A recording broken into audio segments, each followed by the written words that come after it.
Hello and welcome back to my Let's Play of the Latin Empire in Europe and House 4. So here we are, all our new requirements. We are really beginning to shape up. So either way, I'm just waiting till, just to reduce the cost a little bit. Trebizond is quite likely going to get medicine well within time. Bulgaria was able to get it in very quick time due to Tarnovo being a very well developed province. But either way, we are quite healthy in terms of overall strength now. My force limit has actually gone up above what I had that war, which was 42,000. So I imagine soon enough that if I keep expanding, I'll be able to have a fourth army to continue policing my empire. Where did that 20k stack go? Was this it? No, that was 13. Where did the 20k go then? I mean, it was sieging Konya, and now it's gone. Okay, sure. If that's how the game is gonna be, sure. So this is all going down quite rapidly.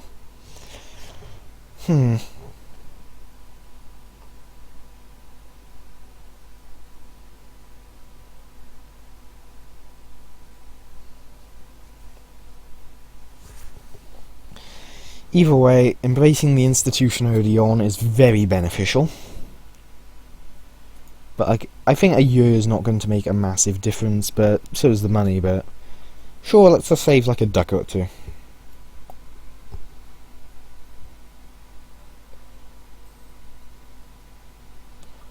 Our great power status has fallen a little. I wonder why that is. No, we're fourth among the great powers. Jin managed... Ew, my. How on earth are you not... What? That is not what I wanted to have. It would help if I was, like, not idiotic. What? It's right there. What am I doing? So I don't know how he got it embraced so quickly, but Jin managed it, so, you know, I'm not going to question that.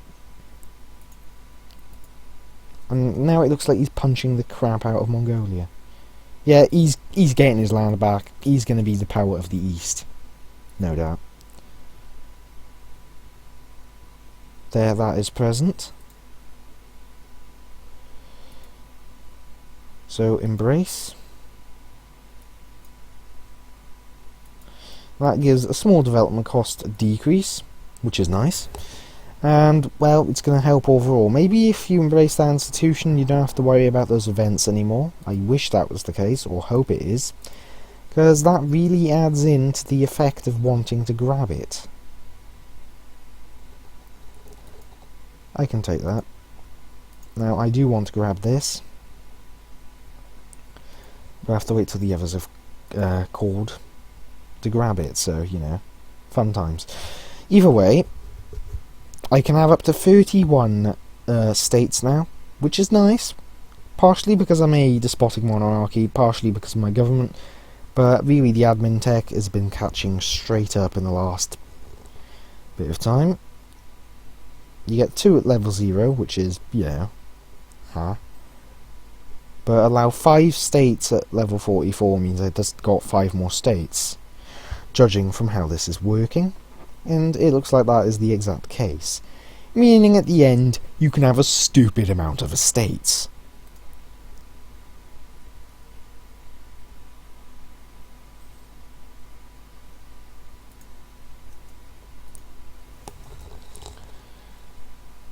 Now I've still got my claims in them, haven't I, so I believe I claimed them slightly earlier, so that means blah blah blah blah. 10 years of waiting. So, next war, I think what I'll try and take as well is Bazok and Amazia. Or Amazia? I'm not sure how you'd pronounce that, but take that and Bazok for borders. And also, I could try taking Kasseri and Sivas, because I'm starting to really look like what the Byzantine Empire was like for quite a bit of time. And I'm willing to piss off the nobles. I don't really care.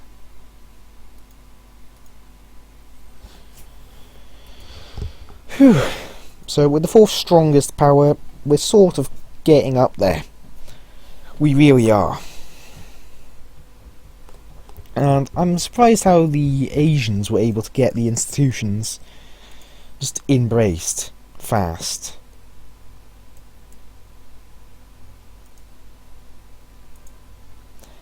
Now the map mode for each institution you can look at this way. Look at that. Right, it's all over there. Nothing here. Then there's around me, and then there's a lot over here. So it looks like Europe and Asia are both pretty much up to date, while some of the Middle East is. And then there's parts of it which are not. Like, you know, Persia.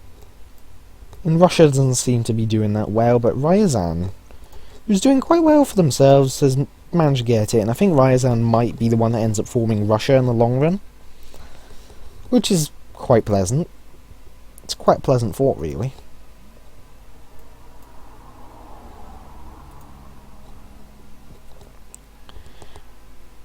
The House of de la Croix.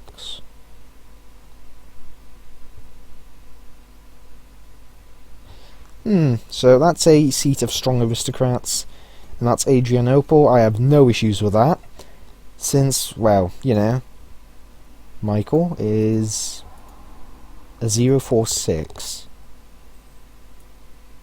Prince Consort. It's the Empress and the King. And he has Intricate Web Weaver, which is not bad, I guess.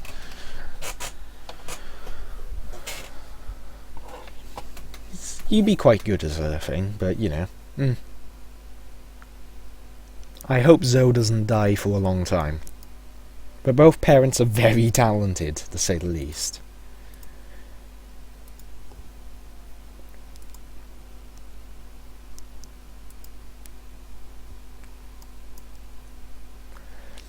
So having embraced medicine means I have a slightly lower cost overall now.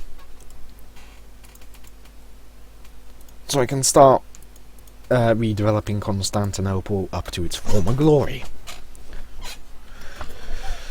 Now, I doubt that Rum is going to be feeling too great after the most recent war.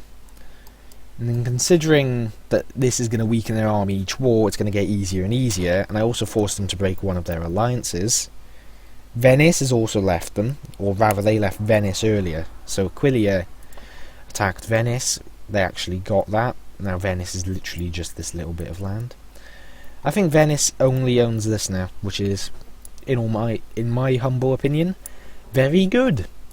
Because it means I can kill them quite easily at some point. Like, look at that. The Venetian Empire used to be all of this, this, this, and this. And then he lost it. But Venice, well, you have to be honest, you have to expect them to fall for quite some time. So, with my manpower pool is improving, I'm alright with this. And I also have to finish off my ideas, so I shall focus on getting those done, which is recruitment, slave army, and border fortification. That will leave me 2 ideas away from Crown of Thorns. Secondly, I do want to get Constantinople up to 10-10-10 again, because not ADHD, OCD. I think everyone agrees on that if they're watching this, if anyone does watch this. So I'm not going to declare on these because I've got that mission, and I personally would like to get the mission actually completed for once. So Bulgaria has 25,000, Hungary has about 30,000, Poland has about 30,000. Or would have about 30,000, but the Polish apparently are trying to conquer Coburg, which is very interesting.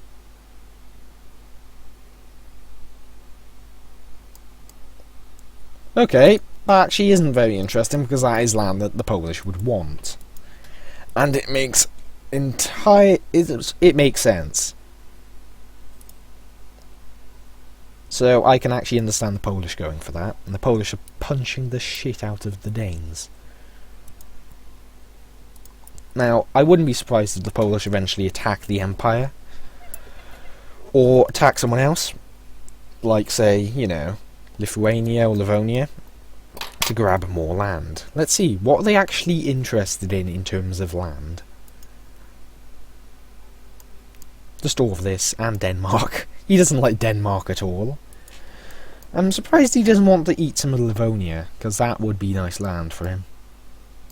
Anyway. So, we can go up to speed 5 again.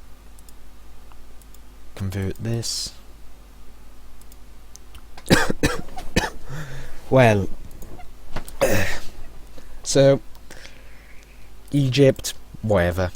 Me and Egypt are going to share a border, but the thing is, I don't think Egypt would ever want to attack me, because Egypt, I doubt, can actually... I think me and Egypt are about equal, and while he does have those two on his side, I have France, Bulgaria, and Poland. And those are quite... I guarantee they're stronger than Azerbaijan and Khwarezmia.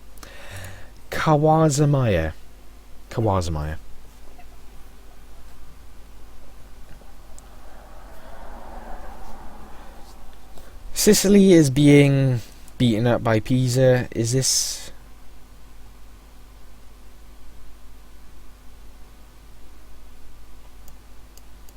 So he attacked Swabia for independence, and then Pisa's like, I want land because I'm a faggot. I don't like Pisa, I'll be honest. Because he's going to get in the way of my things eventually. In the way of my things.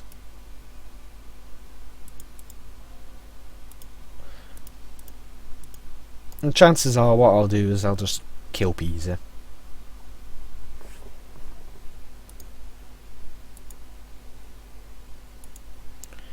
Okay, calling the last province now.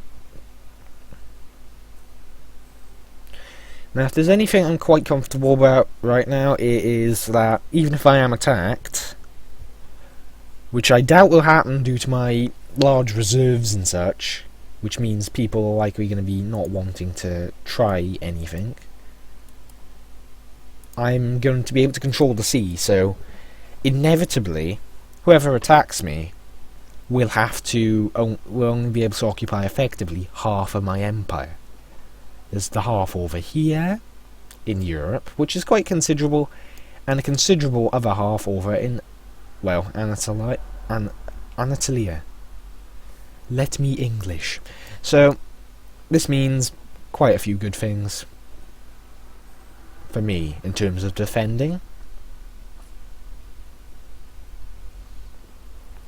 If anything, I will be able to, most likely, almost certainly actually, be able to win any war if I decide to go for an endurance game. Now, I'll build powers, because, you know, stuff. Whew.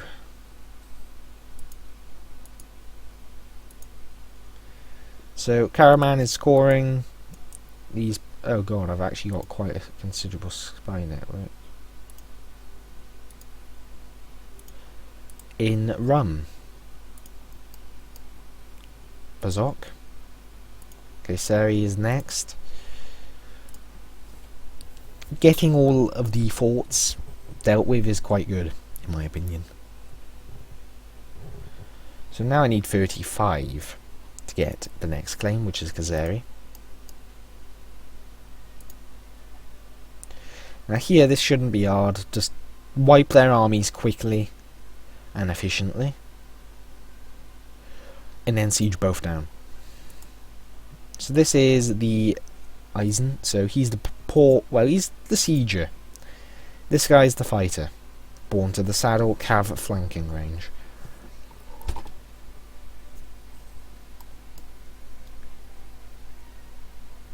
So either way, it's safe to say this goal is gonna quite likely be achieved. Trebizond I might try and take in the future. in a war against the Cummins, but I need to be able to, you know, get a casus belli or such first. So there's the possibility of me extending this to include a few provinces over here, and areas that were in the sphere of influence of the Romans, and take, like, this coastline area here, which makes perfect sense, to be honest. But I might drop Trebizond later, for terms of what I'm actually interested in. Both provinces produce grapes up here, which is, you know, not all that bad, because grapes are actually quite nice in terms of what they're worth. And also, is it me, or is Sicily coming back? Did he get his war? Yeah, he won his war for independence. Now he's... Ooh, Milan pounced.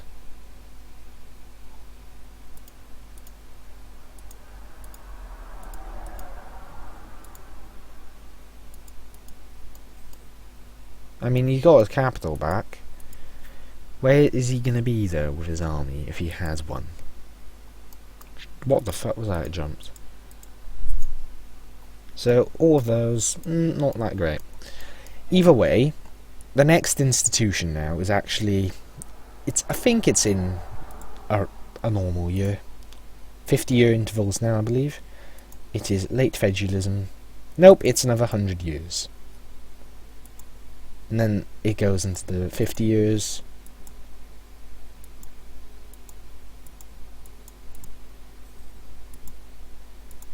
Which is quite normal, I guess.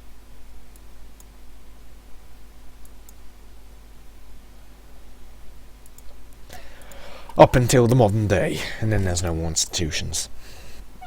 Either way, let's see if we can get the Latin Empire to even survive that long, or see if this has the ability to go on for that long, because the chances are I'm going to produce a large empire and then keep to myself and see what occurs with the rest of the world. But I'm not really sure if people would be interested in that. Kawaz... Oh, Jesus Christ, Mongolia is dead.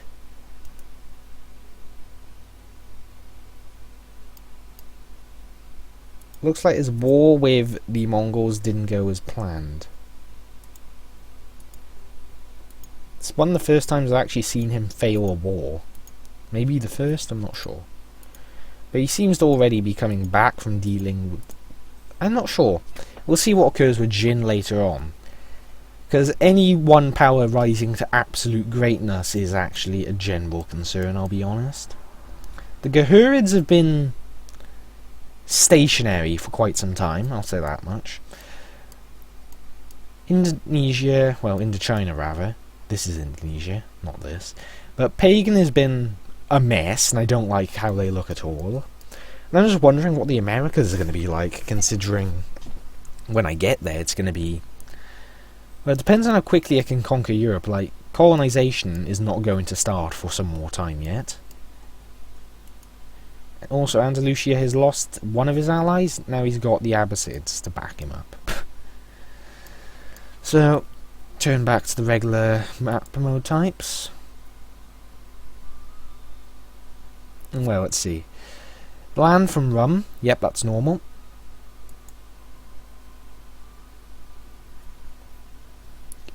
And if I keep gaining my power... If I keep gaining in power, I will eventually be a... Wait, Poland became a great power. That means Khmer's fallen out. Nice. So, if I get to the top great power slot, I'm going to be quite content with myself. And it is going to happen at this rate. I mean, Jin is at 700. Why is... What the fuck? What? What?